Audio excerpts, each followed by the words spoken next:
Hola a todos los seguidores de nuestro canal de YouTube.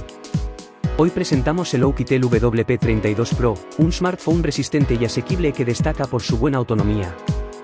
Equipado con Android 14 y una generosa cantidad de memoria, aunque su chipset es algo modesto, este dispositivo tiene mucho que ofrecer. En este vídeo te vamos a mostrar todas sus especificaciones y algunas de sus mejores imágenes.